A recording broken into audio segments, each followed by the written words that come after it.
Bienvenidos, fans of the hottest entertainment on the planet. I'm Enfuego here, and a Rapido Fuego review for a film that I was trying to just maintain cautious optimism about, because anytime you have legacy sequels to comedies, I mean, the Dumb and Dumber 2s of the world, Anchorman sequel, not too awful, whatever, but it doesn't always go well, and I'm looking at you, Zoolander. However, I still was very excited and trying to temper mine for Spinal Tap 2. The end continues. And so, this film, the best way I can describe it is when one of your favorite bands goes out on a reunion tour and they maybe have like one or two new songs, but they're just playing all the old hits and all that other stuff. And, I just saw this band last night and it was kind of that same similar situation. But in this case, the new songs, proverbially, were good and a lot of fun. And I gotta say, Harry Shearer, Michael McKean, and Christopher Guest, and even Rob Reiner, all four back for this, and they did a hell of a job.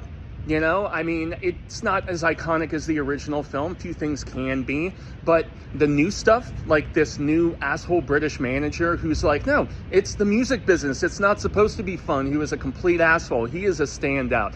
The fact that they brought back, for cameos, like a little bit of, I'm not going to spoil that now that I think about it. Some of the peeps from the original film that come back, which is fun.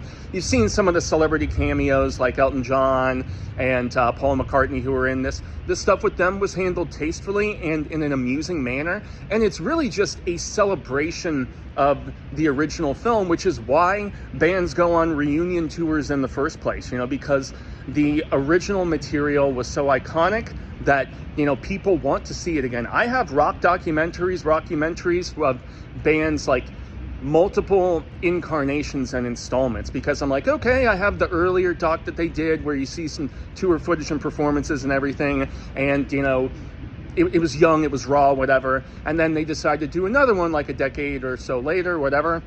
That is definitely what this is. The performances are funny. A lot of the jokes really do land. Yes, of course, there is some member-berry callbacks and whatever, but I was just, even the banter amongst all of them, because they do so much ad-libbing, as is the case with Christopher Guest films, all the ones that he has done.